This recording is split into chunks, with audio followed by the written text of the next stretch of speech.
So hello my dear viewers, today is not the regular one. I'm giving a consumer review of this Daihatsu Materia. So I hope you enjoy that.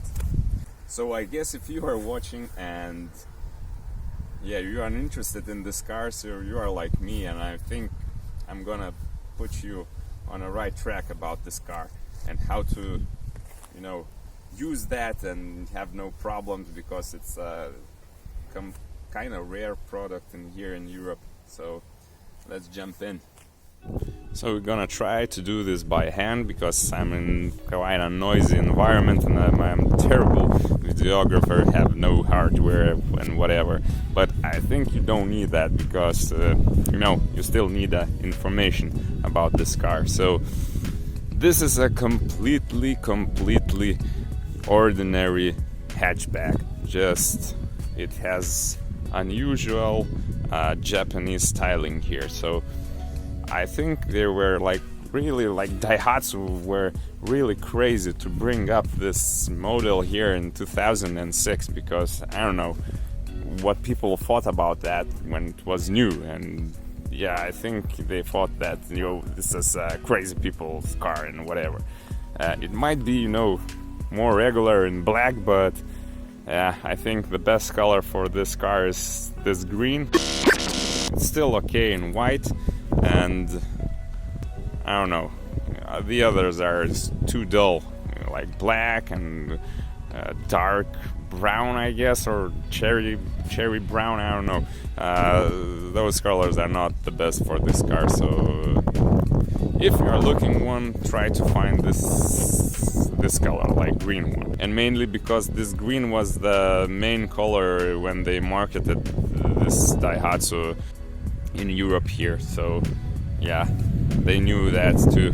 So main rivals for this car with this extraordinary design in those days were, I guess, Nissan Cube and Kia Soul. But still today they are more expensive than this one. If you like this design, you might look for them too, but yeah, this one is the cheapest one. This particular Materia was made in 2007 and it still looks very new, I guess, like not outdated.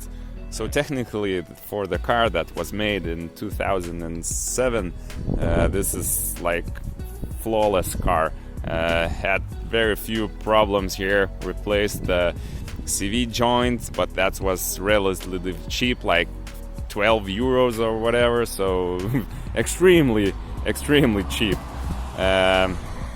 Little secret here: a lot of those underneath parts, like for driving, are used together with the Daihatsu Sirion. So Sirion and also Subaru Justy is more common vehicles here in Europe. So you can try to, if you are stuck with the parts, try to compare that with the analog parts for Daihatsu Sirion.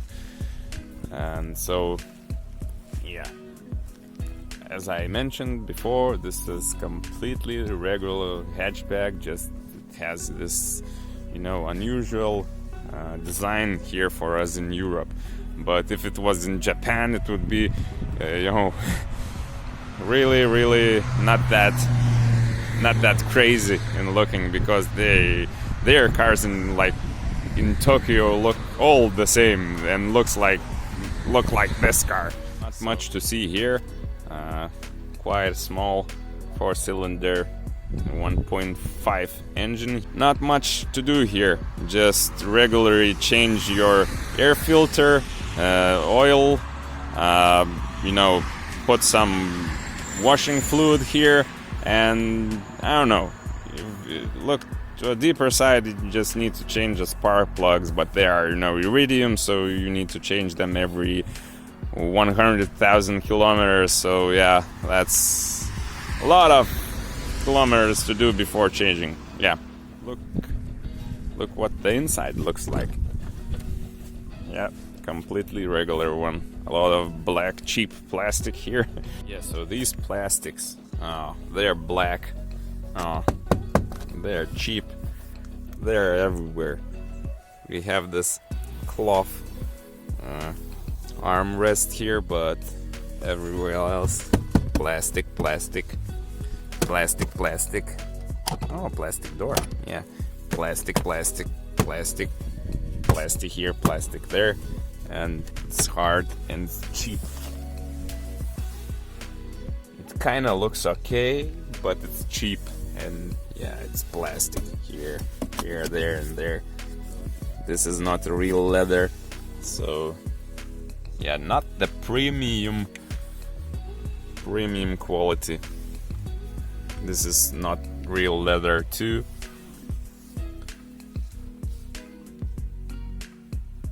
So interior is kinda cheap, but not dull. It looks, I don't know, regular but decent. Also, this stereo, Android thing here is not the original one. I bought this plastic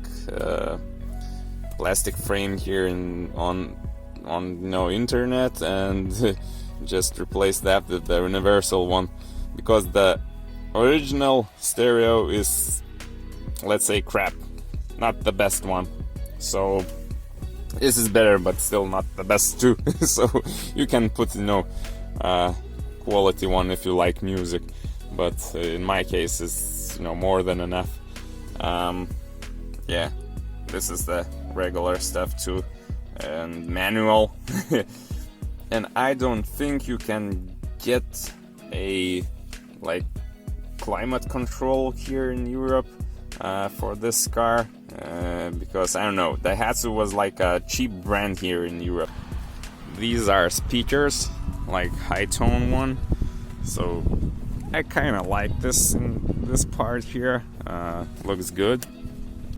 These vents are quite nice, because it's when you move, the inside of it moves and the glossy outside stays, and it gives you a quite nice ticking sound, like a feedback. What I don't like is this gear shift knob. It's very long here and it's wobbly and not the best. Of course, some extra spacing here for your stuff. Regular glove box with the gloves inside, as it should be. Here we have traction control off. Also it has stability control. This Illumi button is for your, let's say, mood lighting here.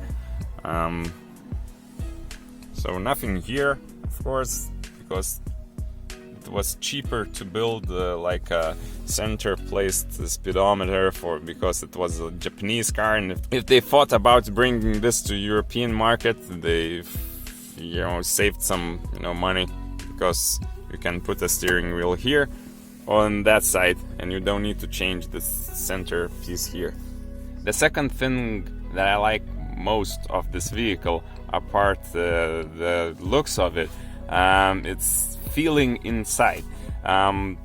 It has black roof lining here, so it feels kind of cozy here, but it also, in a different way, it feels spacious here, because you have these the angle of the pillars here are not sloped as most of the cars today, and it kind of feels nice when you have this steeper angle here, and I don't know, you need to sit here to feel that. This profile of the front window reminds me like those American hot rods, so when you're driving it, you're feeling good. Of course, a part of the technical situation here and the engine. The speedometer is equipped with LED lighting, and yeah, it looks quite good for its age. Also, it has small wiper blades, so it's cheap to maintain your clear view. Also, this vehicle has quite large mirrors, and it's very comfortable to drive it backwards. It's easy to use this, key fob here. It has just 2 buttons, lock and unlock. In the back is regular car too, just I don't like this flat bench seat here. It looks bad. I guess this flat surface is made for the practicality, and it's quite nice if you are fitting 3 people here. They're gonna enjoy that flat surface here. And this rear seat is adjustable. You can adjust your angle of your backrest, and also you can adjust the space here, let's say like that. But space is very good here. If we don't need any extra space for luggage, you can put this bench seat in the back position, and yeah, a lot of space here. I can give a good credit here for Japanese design for this rear configuration here. So the trunk situation is quite normal, I guess, for this let's say medium size of hatchback. And yeah, we have this cover here, like it's soft one, and you can extend it with clips for longer configuration here. Beneath here we have like a storage for your miscellaneous stuff you have in the car, and we have a spare wheel here. It's already kind of rusty, but yeah, whatever, it's an old car. So here we have like the smaller setup of the trunk. Let me show you what the largest looks like. I guess this would be enough for the Mafia too. Yeah, just joking. That's a lot of space, I guess, for this size of vehicle. One little detail: the antenna is not in the middle. So I guess enough static talking. Let's talk while we're driving. Yeah, it starts right up. And what I can say, it's when it's idling, it's quite smooth engine, and you feel good. Not much extra noise. But as we start driving, yeah, it shows that this is just a compact economy hatchback, and you kind of hear your transmission noise, engine noise, and yeah, its main purpose here is for driving in cities. So in city it's okay, but as far as we're driving here and we're going like 90 kilometers an hour, it's kind of noisy, and this 5th gear feels kind of city gear, because I can easily drive in 5th gear in the city and still going like 90 kilometers an hour in a country roads with the same 5th gear. Either it needs to have like a 6th gear, or it should be let's say longer. But if your commute is mostly in the city, then this car is fine. While driving in a combined condition, it goes something around maybe more than 7 liters per 100 kilometers. So not very good for today's hybrid standard, but for 1.5 natural aspirated petrol engine, it's decent. Let's say normal. Acceleration, yeah, not the best, of course, as usual, regular. But yeah, this car was not made for sporty experience. So this car is really more comfortable than sporty.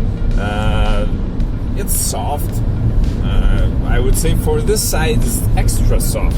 It kind of, feels nice while you drive, even on, bumpy road.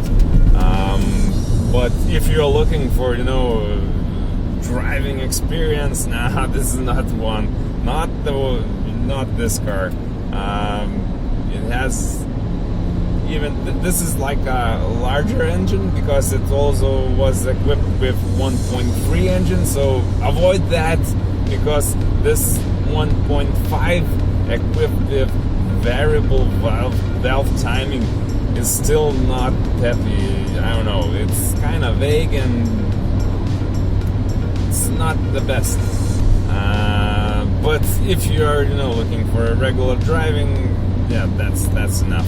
That's fairly enough. So yeah, nothing to talk more about the performance. Also, steering is not vague, but nothing special too. A bit of body roll. It's a tall car, so yeah, we have that. So this is not the driver's car. You don't have any, extra feelings while driving that. But it's the car for those who want a good car, like good-looking car, while you approach that. And yeah, I think in today's, city situation, it's quite a decent car for its money. Yep. It's funny, but I had the stories with this car while people, came from a different side of the parking lot just to look at it. And it's not a Ferrari, it's Daihatsu. So let's talk the last but maybe most important one. Maintenance cost and, what problems I had with this car. I guess while we're living here in open world with we can buy parts from the internet from the other side of the globe, so parts are not the problem. Those mechanical ones, headlamps, or taillights, or those like hood might be a problem, but still, just don't hit anything with this car, and make a good insurance for that. But the other mechanical ones are fine. They are extremely cheap if they are available, because it's Japanese one, and they are simple, and as far as we drove this car, yeah, it didn't break. They just run, and that's it. Just make your regular maintenance, regularly, and you'll be fine. But the most important maintenance stuff would be rust. I couldn't say it's more rusty than the other European cars here in the market, but it kind of leans to that side. So if you find a quite nice specimen of the Daihatsu Materia with no rust, please do rust prevention stuff for that. There are a lot of brands and companies that do that. They fairly cheap, and you will save this unique specimen here in European market, because I don't think in the future we will not have any cars like this for the period that it is like this one, because it's like bringing the K car to Europe today. It's nonsense, and nobody would buy that because everyone is into the crossover and whatever. So if you like this car, save it, please, because this one is brought to Lithuania, where I live, from Luxembourg, and Luxembourg also has, you know, like winters and stuff, maybe salt on the road, and it was not, you know, looked after as it could be. So I did like good job what I could for, you know, further prevention of, you know, rusting out, but still it's already like kind of lost in a few spots, like in the driver's door and in a rear arc, wheel arch. So kind of sad, but yeah, what do you know, there are more, I guess, and I hope, you know, someone will do a better job for you know, or I did better job for preventing this car from rusting away. Not like the particular one, but you know, any Daihatsu Materia. So if you are still here, thank you for, you know, watching this episode, and who knows, maybe in the future I will make, you know, more reviews of, you know, strange cars that will, you know, get in my hands. And yeah, thank you for watching, appreciate that, and see you on my next episode.